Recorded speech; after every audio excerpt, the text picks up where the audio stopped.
Today's webinar is part of Illinois-Indiana Sea Grant's Aquaculture Marketing Webinar Series. It is co-sponsored by the North Central Regional Aquaculture Center, also known as NCRAC, NOAA, Illinois Extension, and Purdue University's Department of Forestry and Natural Resources.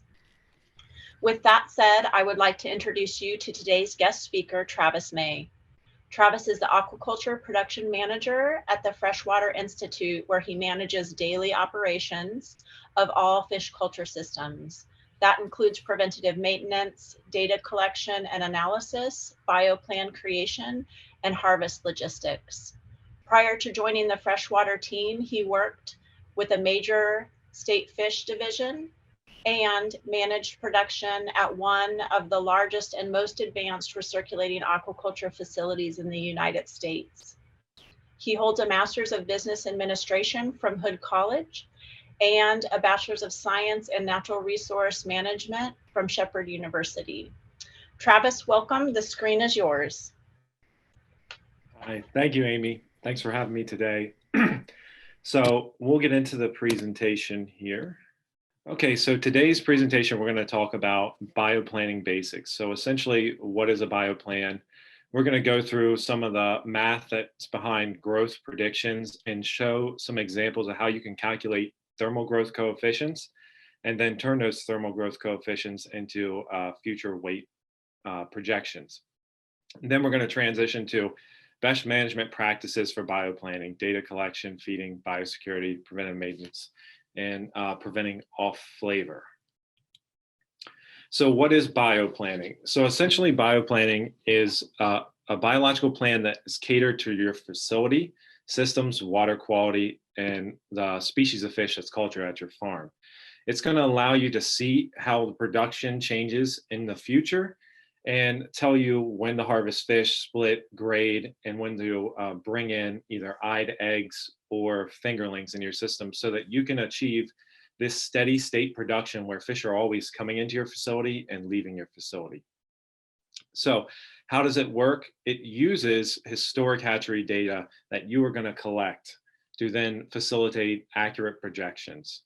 And it's really critical for a production facility because it allows for product consistency. So with proper bioplanning, you'll be able to tell fish processors and buyers when fish will be ready, how many fish will be ready at that time, and you'll be able to know an accurate size at the date of harvest.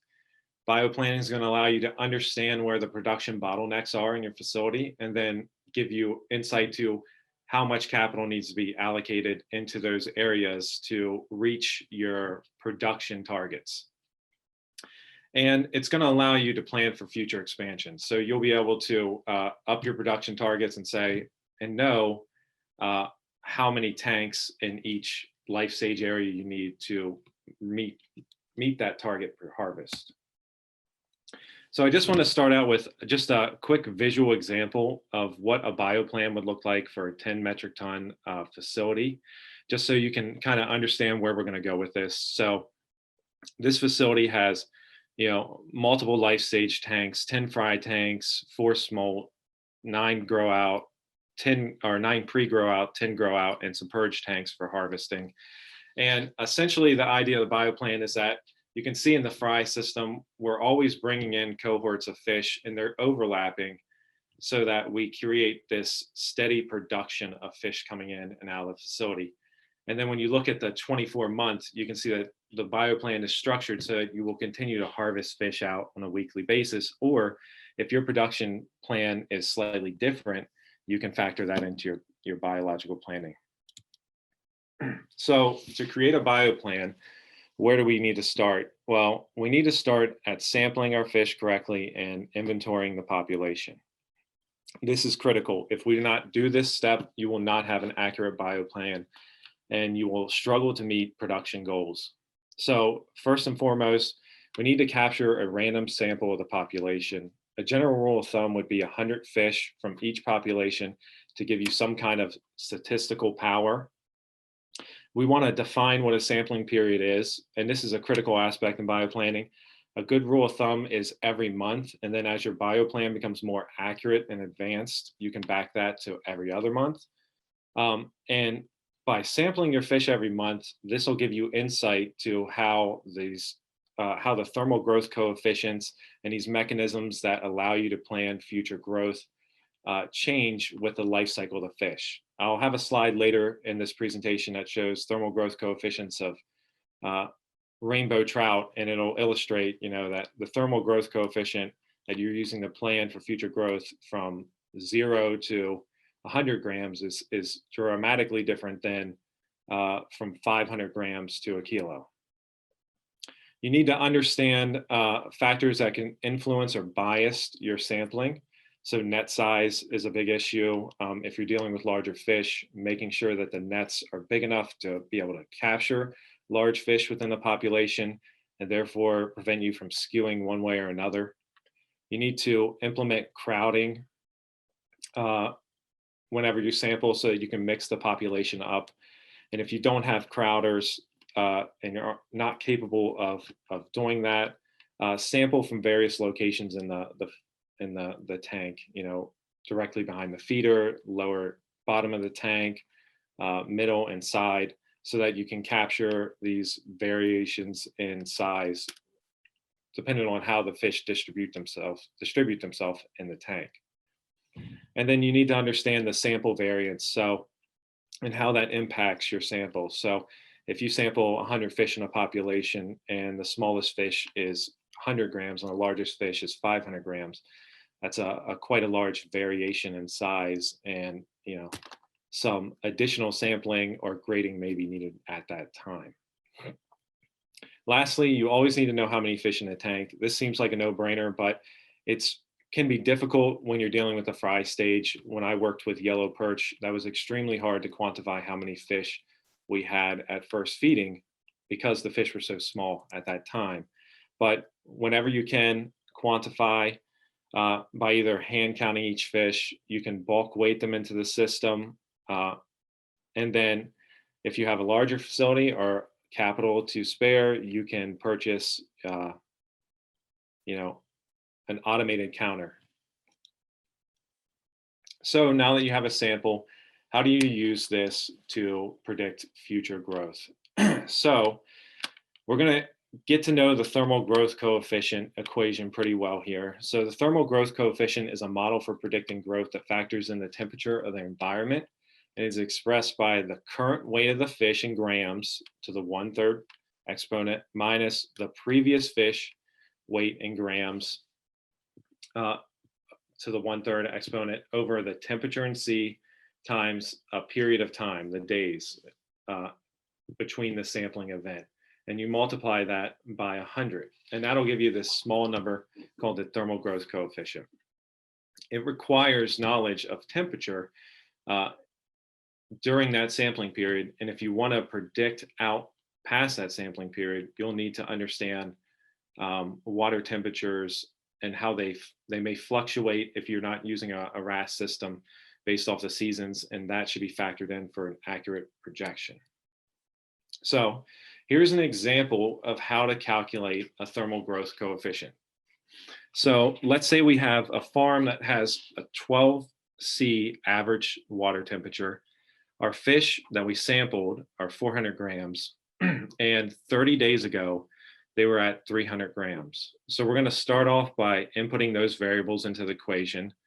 So our TGC equals 400 grams to the 0.33 exponent, which is essentially just the 1/3 divided, minus the previous weight, 300 grams to the 0.33 exponent, divided by 12C times 30 days. And so if you're not comfortable with the exponent aspect of this, I'm going to have a slide here that will link to just a simple website where all you have to do is input the number 400 grams and what you want it to go to, the power or the exponent, and it will automatically calculate these numbers for you. So by doing that, we get that 0.735 minus 6.68 over 360, which is 12 times 30 times 100. And if we follow the order of operations, we'll get that TGC equals 0.67 divided by 360 times 100.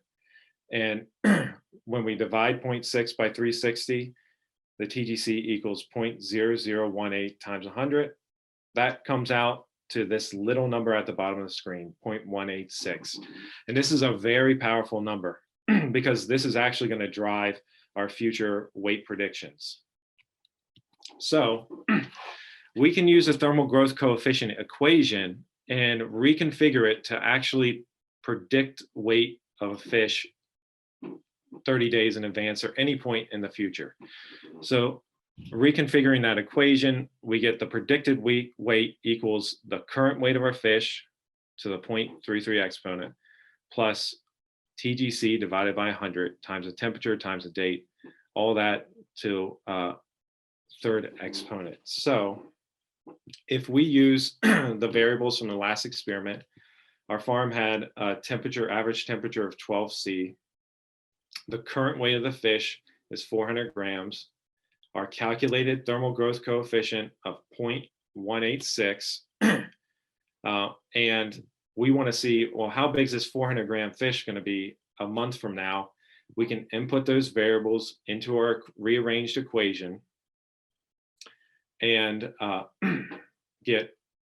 and after we do the exponent calculator and divide our TGC by 100, we get 7.35 plus 0.00186 times 12 times 30. We follow the order of operation, and this is important that we multiply before we add, and we walk through the steps, and now we have 7.35 plus 0.669 to the third.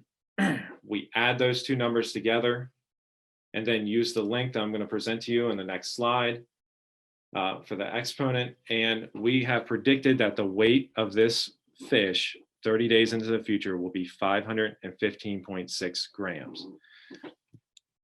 So here are some resources that will help you get through the math. I have an exponent calculator that's straightforward and simple. I have a square root calculator for an equation we'll use later in this presentation. And last but not least, an Excel formula for fish culture.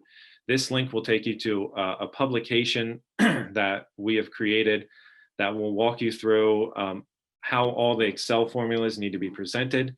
And if you read through the publication, there's a picture. If you follow that picture to a T, you'll automatically have a nice hatchery calculator that will give you the thermal growth coefficients, SGR, FCR, density, and a couple other things that will just make that math a little bit easier when you start bioplanting.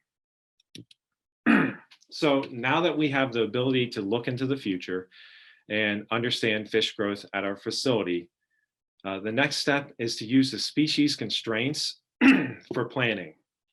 So it's critical that we understand the biological life cycle of the species that we're culturing and know how that thermal growth coefficient and other metrics change from stage to stage in the production cycle. So factors include density limitations for your species at various sizes, the system limitations, whether you're a pond culture, a fully recirc system, or flow through, there's limitations on all those, and that will dictate how many fish you can culture in the tank. We have water quality limitations and growth rates for your facility. So this is data that you will have to find out by recording data and continually checking in with the production at your facility. But once you understand those species constraints and you predict into the weight into the future, you can then start to develop a plan of when to split, grade, and harvest the population so that everything just flows. So this is an example of what I was talking about earlier, and how thermal growth coefficient and these other variables change with the life cycle or the production cycle of the fish. So you can see that if we were growing rainbow trout and we were trying to predict into the future using a thermal growth coefficient of 0.186, that would give us some error in our calculations and our predictions. So it's always good to use that sampling data and create these thermal growth coefficient numbers and plot them so that you can see that if I want to predict a rainbow trout growth from day 10 to day 200, I would probably want to use a thermal growth coefficient somewhere around 0.2. But if I wanted to predict the future weight now from 200 days post-hatch to 400 days post-hatch, I would like to use a different thermal growth coefficient to capture that explosion of growth at that time. And there should be a link at the bottom of this slide that will take you to a research publication that for the rainbow trout growers in the audience today will be helpful data for bioplanting at your facility. Genetics play a role in bioplanting and the accuracy of your bioplan.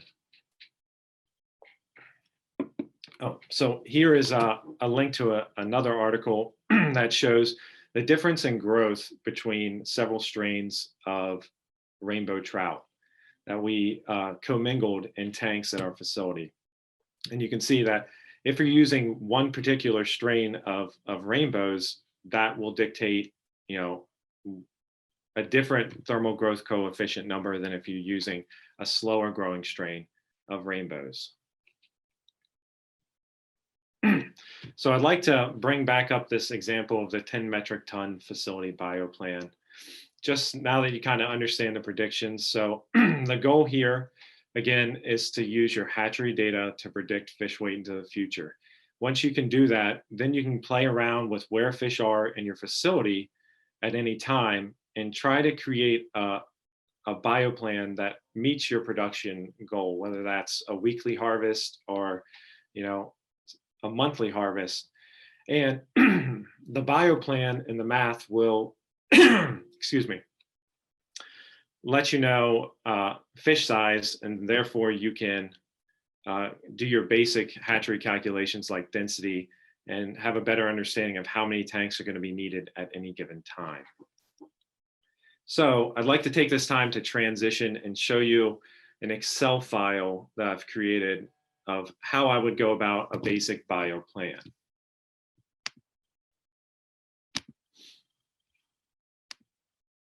Okay, so if you're an Excel nerd, you can create a system planner just based off of the math we've talked about so far. And the system planner would look something like this, where you can input the number of fish you want to stock in a tank, the size of the tank, the temperature, the thermal growth coefficients that you've collected for each individual life stage, and you can predict weekly, daily growth. I prefer to predict daily growth so I can kind of see how things flow on a smaller schedule. So let's take our example. If I have 250 fish, they're at 400 grams from the last time I sampled. I have 5 half cubic meter tanks, and I'm pretty confident that the temperature is going to be 12°C, and this is my calculated thermal growth coefficient. Now we can start to see how the growth will play out. So we start at 400, and I can say, if I need to harvest fish at 500 grams, what day would that be? Well, according to my growth calculations, that's 4/5/22. Those fish will be, 498 fish. And then I can start working through the math from there and say, okay, well, if I have 249 fish at this size, I'm expecting that there'll be 50 fish per tank with a total biomass in pounds of 273 and an average density of 51 kilos per cubic meter. And then I can come around and I can say, well, what if I had 400 fish of that size? And now everything will automatically update. And now I'll see that I need to harvest prior to the date that I mentioned, because my density, or it's the same date, but I'll be at max density for rainbows. I like to keep them no higher than 80 kilos per cubic meter. So that's just a little visualization of how you can incorporate this math into a system planner. And then from there, you can start laying out some kind of biological plan for your facility that denotes the tanks and shows where fish are going to be at your facility at any time. When you need to split them, what size, like if you're dealing with salmon, what time do they need to be on photo period based off of this. And at first, it's probably going to be a little clunky, but as you continue to get more accurate data and sample your population and learn the little nuances of your facility, it'll become more accurate.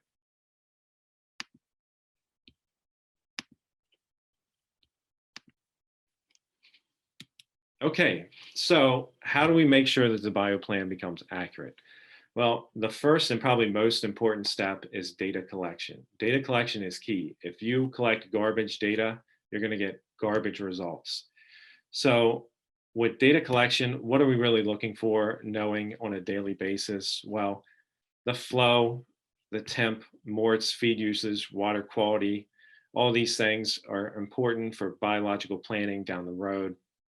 And on a monthly basis, we should be analyzing those TGCs to capture the growth of fish at key life stages, the FCR, biomass density, and percent mortality. And if you're into salmon, percent maturation.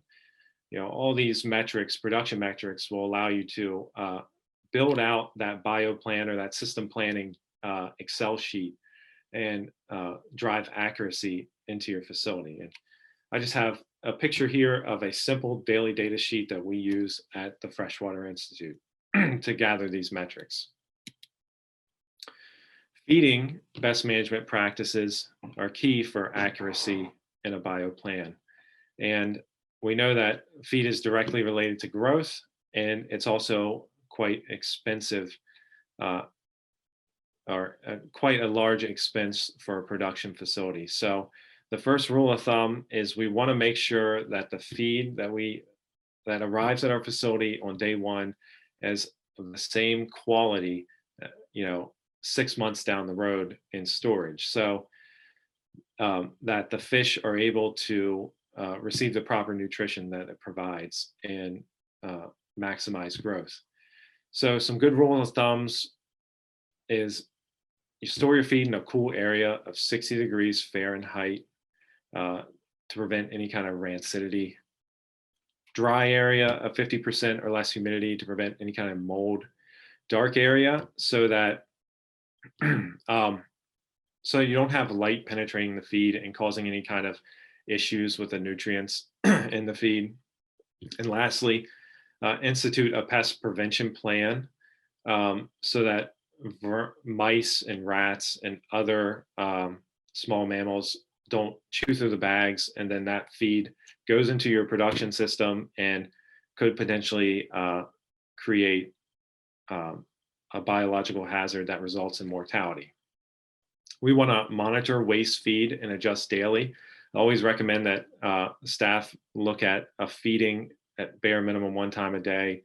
I like to look at least 3 feedings a day, just so I can make those micro adjustments so that I'm confident that my fish are satiated at every time. And that'll also help you pick up on any kind of nuances with your system that change the appetite of the fish. And then lastly, feed your total ration over the 24-hour period so that the fish is always consuming, always processing that feed, and has a constant flow of nutrition. So you may have a high-tech facility and have automated feeding around the clock. You may not, but there's ways around that of using a mix of hand feeding and automation while staff are on site. This is critical for providing a more uniform water quality profile that prevents sags and dissolved oxygen and increases in CO2 and tan, which ultimately will stress your fish out. If you're feeding around the clock for max production, it's important to use a 24-hour light schedule. And lastly, monitor water quality regularly so that you can understand what your fish are exposed to while you're feeding around the clock.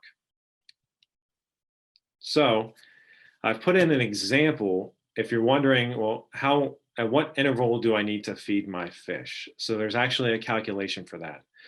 So the calculation is the interval between feeding times equals 4.0, which is a constant, over the square root of the weight of the fish in grams divided by the temperature in Celsius to 1.1 exponent. So let's have an example. Say we have trout at 45 grams in a reuse system that's average water temperature is 14C. If we plug those variables in, we get 4.0 times the square root of 45 over 14 to the 1.1 exponent. We go back to those links I had in previous slide to have the internet calculate those numbers for us. And we get 6.7 divided by 18.22, which equals 0.36. We multiply that by that constant of 4, and we find out that we need to be feeding every 1.4 hours, or you could round up to just 2 hours. We divide that by 24, and now we know that our trout at 45 grams and 14C need roughly 16 feedings a day to keep nutrition flowing constantly to the fish. So we're feeding 16 times a day. How do we know if the fish are eating all that feed so we can make adjustments? Well, there's a couple methods. I like to create little feed catches, simple devices like using a PVC-Y and some mesh netting zip tied together. I can slip this over the pipe that's connected to the center bottom drain, and it allows water, feed, and fecal matter to pass, or it allows water and fecal matter to pass through, and it captures the feed. So if I put this in when I hear the feeder running, wait 20 to 30 minutes after the feeding stops, I'll pull it out and I'll be able to capture every pellet that was not consumed and make my adjustments. So I can always feed right at that line of satiation.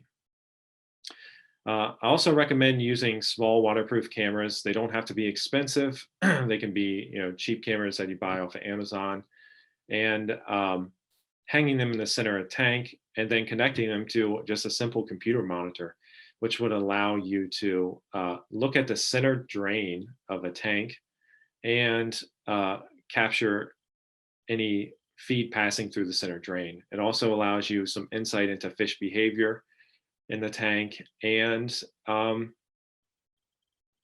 any kind of mortalities that have accumulated on the bottom center drain. So another best management practice for max production and to drive accuracy into your bioplanning is biosecurity. So biosecurity is a big thing. I've worked at facilities where we've had biosecurity issues, and you have your projections on paper and everything looks great, and then a pathogen comes in and just claims 10-20% of the population, which will totally make all that work that you spent planning inaccurate and not worth it. So we want to make sure that we prevent pathogens from entering your facility. And how do we do that? Well, if you're receiving IDA eggs, it's critical to disinfect those eggs upon arrival, to purchase those eggs from a reputable supplier. And if you're using fingerlings, it's always recommended to, again, purchase fingerlings from a reputable supplier, but have some kind of quarantine tank in your bioplan so that you can hold those fish on feed for a period of time to verify that there is no pathogens present. We want to understand what kind of opportunistic and obligate pathogens are in our water, our well, our systems. And opportunistic pathogens are just those that are ubiquitous. They thrive off of, organic material. And a couple examples are columnaris, cold water disease, sapolignia, while obligate pathogens are those that require a host to reproduce. So having an understanding of what you're up against can help you to plan better for the future. Let's say, you're in a condition where you have a flow through system, and maybe it's the dead of summer, you're with high temperatures and low flow rates, and you're up against some of these opportunistic pathogens that keep rearing their head. You can start to factor that into your bioplan to maybe change your production schedule around to kind of make sure fish are in systems that could be treated with hydrogen peroxide, for example, or that you have the appropriate amount of biomass for the flow at that time. Another important factor is to teach hatchery staff to know the signs of fish stress early, so that it can be so that treatment can be taken care of at first sight. We want to implement a calling strategy so that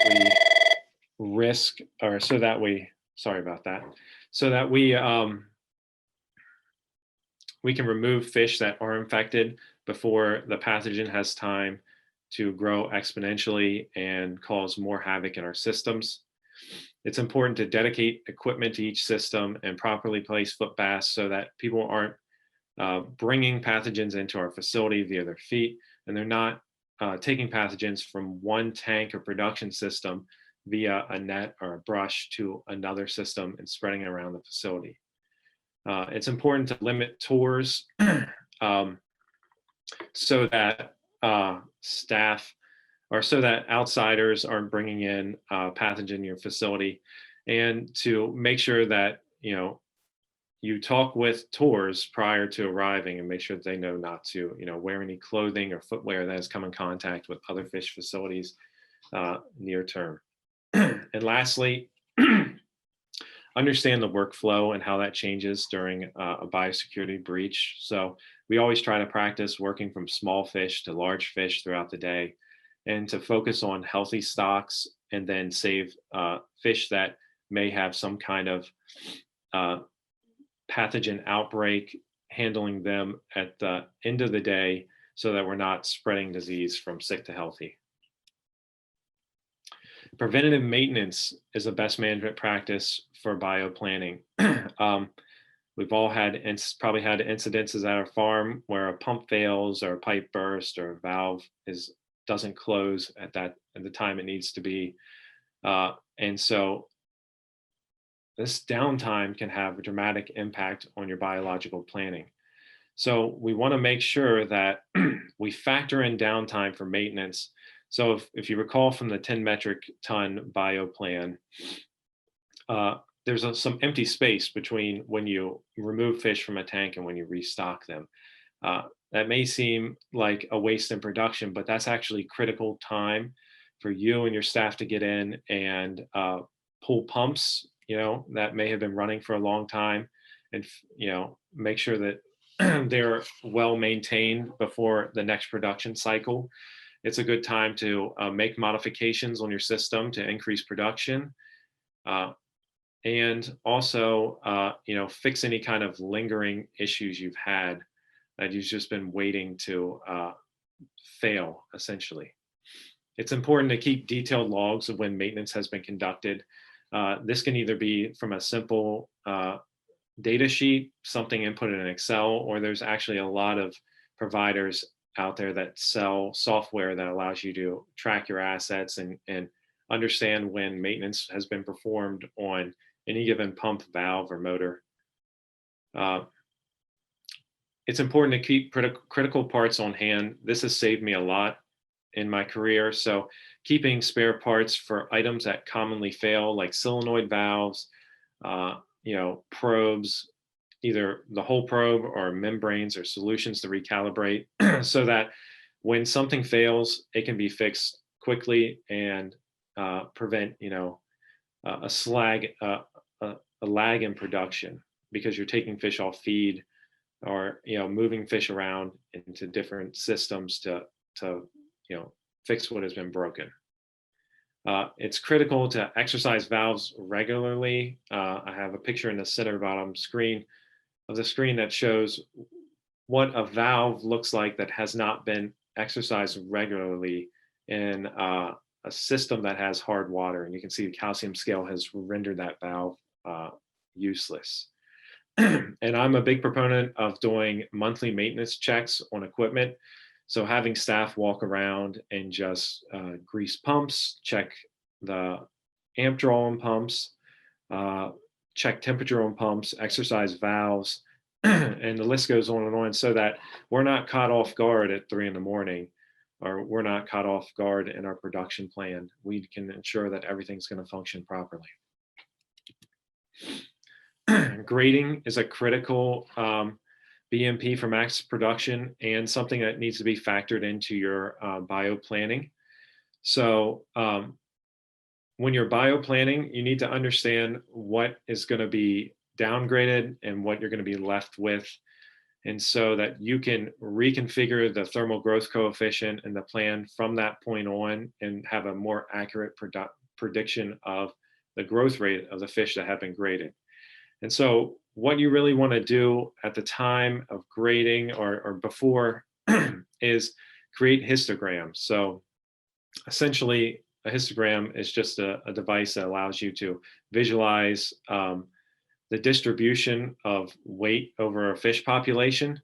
So what you're going to want to do is create what they call bins, which are just size classes, and then you can weigh fish individually and see how they fall into each class. So the histogram at the top right-hand side is that of a standard distribution. That's round about what you want in your population. The histogram at the bottom of the slide shows a bimodal distribution. And looking at that, you can see that there's really like 2 size classes in the population. And if you see that, that's a good indicator of a population that could use a grading to divide those 2 size classes up so that you can get max production out of both size classes. And I've included this slide for trout producers on the call today. I just think it's really, really helpful. It shows the distance between the Grater bars and what you can expect to be left inside the Grater. So for example, if the Grater bars are 3/4 inch apart, you will have fish that are 13.5 grams or larger still inside the Grater. So grading doesn't just happen through the fish production cycle as you transition from fry to fingerling and fingerling to grow out. It's also a critical aspect for harvest. This is going to allow you to have a uniform product that then goes to the processor or the buyer. And grading at harvest can be done multiple ways. On the left, we show a sorting table that we made in-house, and essentially you net fish onto the table and you can decide whether they go back in the tank or slide through a pipe down to a purge vessel where they can then be purged for a period of time before being sold. Another option for grading at harvest to get a uniform product is to use intake graters. On the right-hand side here, there's a picture of an intake grater we have. And the white plastic material on the grater has slot sizes that can be open or closed to allow fish to pass through. And what you're left with at the end of the grading is all the fish inside the grater are of equal size. And so that allows you to harvest those fish and not have to take them out of the water and hand sort them. So now we're going to transition into off flavor for max production, the BMPs of off flavor. So dealing with off flavor, it's really 2 compounds, geosmin and MIB. They produce an earthy, musty flavor. And the worst thing possible is to spend your money and time growing fish and doing all this biological planning to then end up with fish that the consumer does not find palatable. So what you want to do is purge your fish. And purging your fish is a process where essentially the fish metabolizes the off flavor compounds to a level that you find suitable where it can't be detected. And at that point, they're ready to harvest and be sent to a processor. So there are some factors affecting the mitigation of off flavor. The first one being hydraulic retention time. Second, fat content of your fish. So fish like salmon and trout, which are fattier than, let's say, something like a yellow perch, will uptake more off flavor than the perch, therefore needing more time to purge. Water temperature is a factor that affects off flavor mitigation. So colder water temperatures, it'll take longer to purge that off flavor out versus a warmer temperature. And then the overall off flavor concentration in your water source. So some farms are lucky enough to have low off flavor concentrations in their well water, other farms not so much. And so the farms that have low off flavor levels in their water source, can purge a little bit faster than those that have higher levels. So how do we purge fish to make sure that we're delivering a clean product? Well, the first step is that we need to plan in our bioplan to have a tank or two dedicated to purging. These tanks are only going to hold fish for slaughter. We're not going to feed in this tank, and we're going to start by draining it and power washing all the biofilms that have accumulated from one purging cohort to the next, because these biofilms are really where the off flavor lies. And we want to make sure that we power wash all the nooks and crannies of the system to get as much biofilms off the tank walls as possible. The second step in off flavor mitigation and purging is to fill the tank with clean water and flush any of the remaining solids that you power washed off the walls. We want to make sure that the tank or system is recirculating. So if you have a partial reuse purge system, you can shut the makeup water off coming in, apply a standpipe so that the water just recirculates through the system. If you have a flow through tank, just fill the tank up and you're done. So after the tank is in this either 100% recirc or static bath environment, we want to disinfect it with hydrogen peroxide at a level of 200 parts per million for an hour. And so the hydrogen peroxide is essentially going to consume any of the biofilms that you were unable to remove from the tank. These are biofilms that will lie in the nooks and crannies and also internal piping of the system.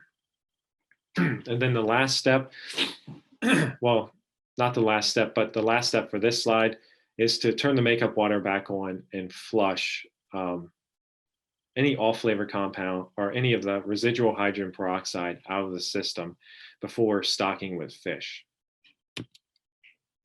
And lastly, it's stocking the tank to the desired density and making sure to account for off flavor testing, mortality, and any kind of downgrades so that you can consistently supply the amount of fish that you need to the client.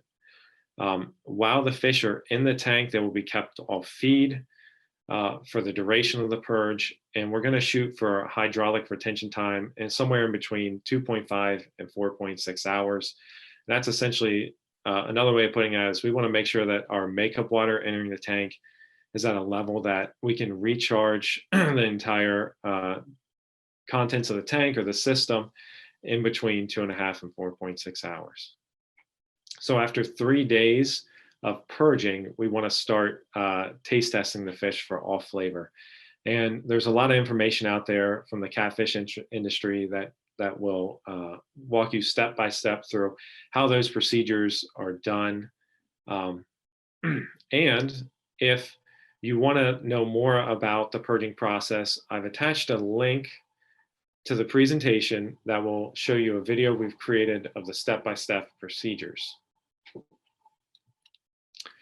And I want to end with some other links and upcoming events. So when Amy gives you this presentation, this final link will take you to the Freshwater Institute website's publication page. There you'll find all the publications we've done throughout the years. They're free to read for anybody. We have a bunch of trade publications that talk about a variety of topics. And we're trying to work out a RAS short course this year, possibly in September of 2022, that may take place in Shepherdstown, West Virginia, where we're located. That's to be determined. But if you click on that link, there'll be updates when that's posted. And at this time, I'll take any questions.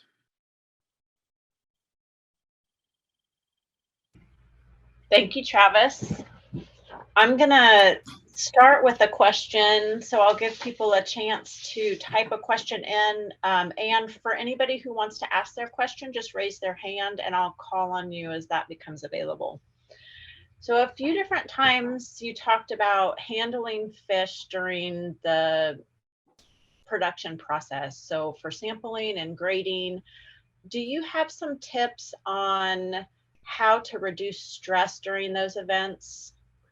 Yeah, so here's the procedures we use at the Freshwater Institute, and it's worked out for us. So prior to handling fish, 24 hours prior to handling fish, we automatically cut the feed so that the fish has time to purge and relax. While crowding or handling fish, we try to maintain an oxygen saturation level at 100% or just slightly over.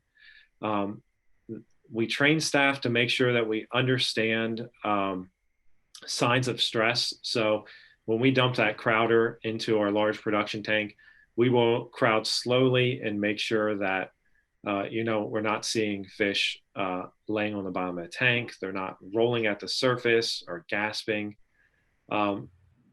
We then, after we're done sampling fish or moving, we always like to come in with some salt. So salt the fish to 2 parts per thousand or 3 parts per thousand, just kind of de-stresses them.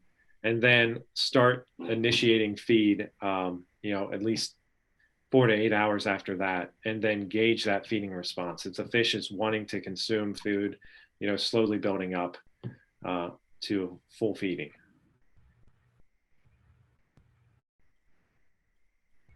Thank you. So any questions from the audience? I'm going to ask more questions if nobody pops their hand up here.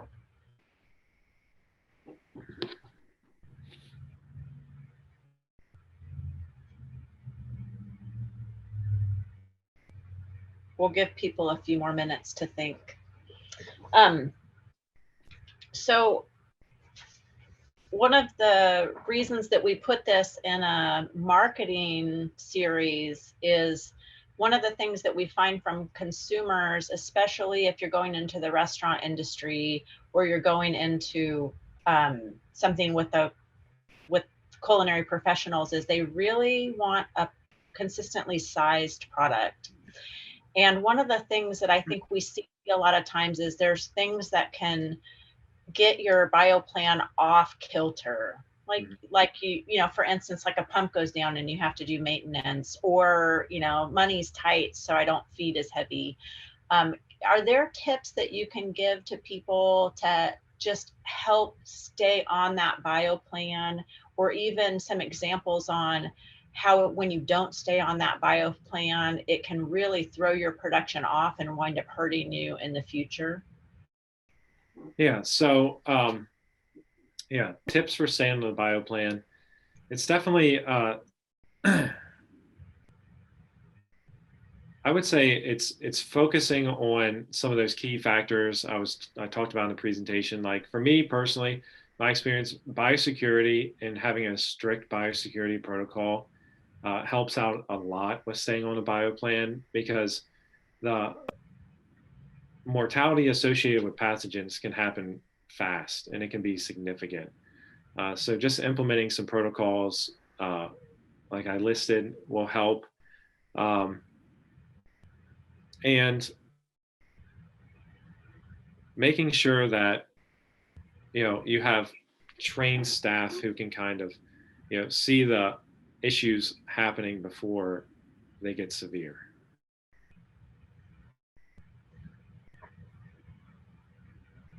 Did that answer your question, Amy? Those are good tips. I guess, I'm also, sorry, I'll just add this. So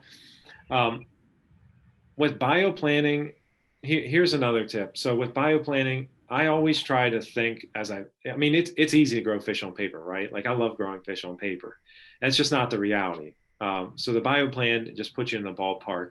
So I like to try to, as I'm planning, think of the worst possible situation at each life stage, and then try to factor in a safety factor on top of that. So I deal with Atlantic salmon, and so there's somewhat of a wild card associated with that at our facility, and that's maturation, where the industry and Freshwater Institute are working on trying to eliminate the maturation, because when a Atlantic salmon you take roughly 2 years to get to market size, and the second year, I've had cases where 20% of the total harvestable population pops with mature males, and I can't even sell that fish for $1 a pound because there's no color in the flesh. So I try to think of stuff like that and then try to bioplan around that so that I can make sure I'm delivering a consistent product.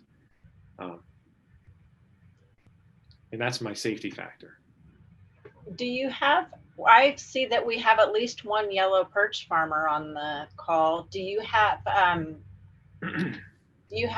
examples of those type of risk factors you would have incorporated in a yellow perch plan? Yeah, so when I was making bioplans for yellow perch, man, one of the toughest things was the early life stage and getting that nailed down. It was always tough to know. You'd have X amount of ribbons in your fry tanks, but when you got to fingerling production, like you never knew what to expect. So if I was redoing a yellow perch bioplan, rather than starting early on, I'd pick a stage of where I was confident that the fish and the survival rate, I was confident in the number of fish and the survival rate, and that's when I would start biologic planning. For product consistency there, when the farm I worked at, and the tanks were large, so it was a challenge to get an accurate sample. Like that slide sounds so simple, but when you're dealing with tanks that are 35 foot across or 8 foot deep, like in some of these bigger facilities, it really makes it difficult to get an accurate sample of what's in the tank to then turn around to the processor and say, hey, I have fish of this size. Oftentimes I got caught up with some bias in the sample, and fish were larger than what they need to be, or the exact opposite, smaller than what they needed to be, and that always got kickback. So over the years, when it comes to sampling, do you have like a tried and true sample method that you've kind of decided to stick with for your tanks at Freshwater? Yeah, so for larger tanks and larger fish, we've actually made a net that's about 4 foot wide, and we have a pulley system, and we can drop that net. It has a bag that's maybe 6 foot on it, and we can kind of drop that net at the bottom, coax the fish over top and kind of pull it up, so it captures a water column's worth of fish, and then we can net out of that. And that seems to help kind of get us a little bit better sample than just using a basic net, and kind of where you can only fit, a handful of fish at a time, maybe one or two if they're large. And, that's going to skew your sample, which then is going to skew your bioplan. So can you share some of the sampling methods that you've tried and decided not to stick with because they were just so inaccurate? Yeah, so one that we've tried and it didn't work out, that was using, like, we deal with pretty large fish, so we've had we use trash cans to hold fish, and one of the things that gets you with live fish is water loss, and that's going to skew the sample. So as you put fish into a bucket to weigh them, you have to kind of understand that any water splashed out is going to drive the sample one way or another. So what we actually prefer to do, and I understand this does not work for everybody in the food fish industry, is we will like anesthetize the fish, but that works for us, and that allows the fish to be calm when handling, alleviating stress, but also gives us time to be able to weigh fish individually. So that compound is MS222, and it requires a withdrawal time before harvesting the fish of 21 days.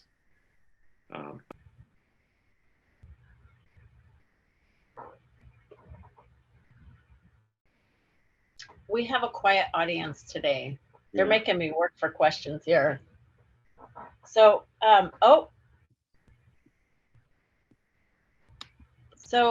Mike's saying that he has problems using Grater boxes with trout. They often get their gills caught and hung up in the Grater boxes. Do you have a suggestion for him? Yeah. We have that. We see that issue from time to time. I would say, I mean, when I'm dealt with that situation, I try not to be too rough with the grade, and try to get the fish in and out of the Grater box. When I'm presented with a stressful situation like that, I always try to implement those procedures I mentioned earlier, like try to get that fish out of the Grater box as fast as possible, make some slight adjustments to the bar width, and so that those fish can, drop through if they're barely hanging on, and then, salt treat fish after and leave off feed for a period of time so that they can kind of recuperate. Have you found a grading device that works better than a box grater for rainbow trout? No, I haven't. Yeah, I haven't at this at this point in time. Like the intake grater works well, but it's the same principle as the box grater.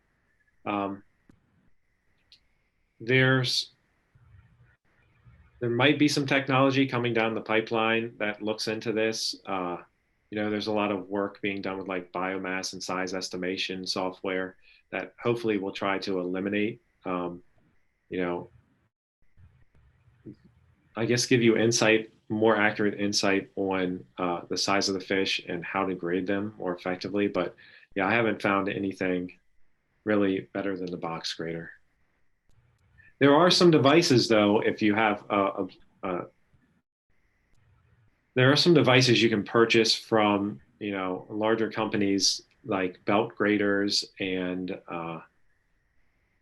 I forget what the other style is called, but essentially like the fish just kind of rolls over some bars and drops out. We had them at Bell when I worked there, but those devices can be pretty effective alternatives, but they cost a pretty penny.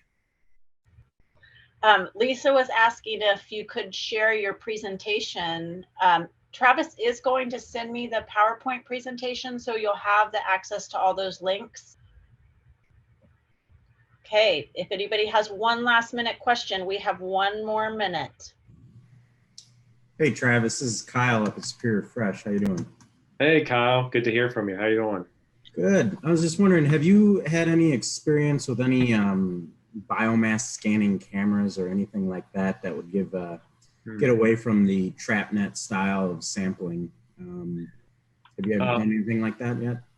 Yeah, so my only experience with biomass scanning devices right now, I've worked with the Vacuum biomass scanner. So essentially, like to put a picture with this, it's essentially a box that you would hang in your tank, and as fish swim through the box, it gathers information and will give you an average size. And then from there, you could say, well, I have X fish in the tank times this average size, give you a biomass calculation. It worked, but there were some drawbacks, like fish would hang in the biomass in the box and be counted several times, or small fish would hang there and larger fish would avoid it. I can tell you that this is a really hot topic right now in aquaculture industry. We actually hired on a new research scientist who's devoted solely to biomass estimation and using artificial intelligence. So this is a really cool segment of aquaculture. And so the challenge, so I guess what we're trying to do right now is use cameras and lasers and other devices to be able to assess the biomass of fish in a tank when the camera's in the tank. But there are some really big challenges if you want to investigate like these artificial intelligence solutions. So the RAS environment is really dynamic. So water quality, particularly like how turbid your system, the turbidity of your system plays a big role for those biomass estimators. But yeah, my experience right now is just with the vacuum biomass counter. It works, but you have to kind of understand that there are some drawbacks with it. I think we're moving really quickly to another solution that uses machine learning and artificial intelligence. It's just not on the market at this time. Great, good insight. Thanks, Travis.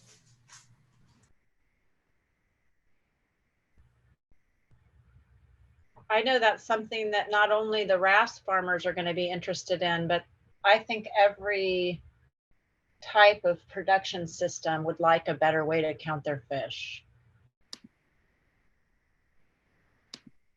Yes, I agree. That was one of the challenges.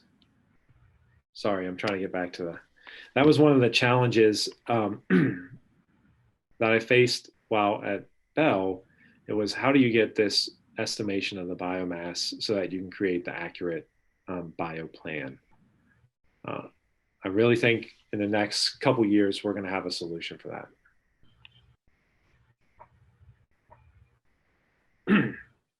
I'm looking forward to learning what that solution is going to look like. Mike asks a follow-up question about grading, and we are over time. So Travis, do you have a few more minutes? Yeah, I have a couple of minutes. Okay. Mike asks, chemicals used for soothing fish during grading, good, bad, indifferent?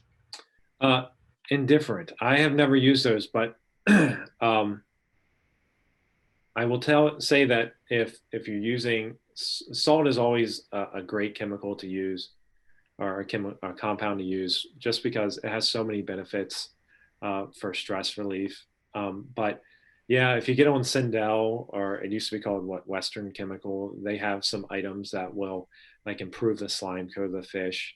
I have never really used those, so I really can't speak to that.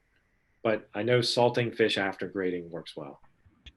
Well, since we are over time, I'm going to bring us to a close. Travis, thank you for presenting today. We appreciate all the information that you shared. You've probably overloaded people's brains a little bit. And so I also thank you for sharing your presentation so people can check those links out later.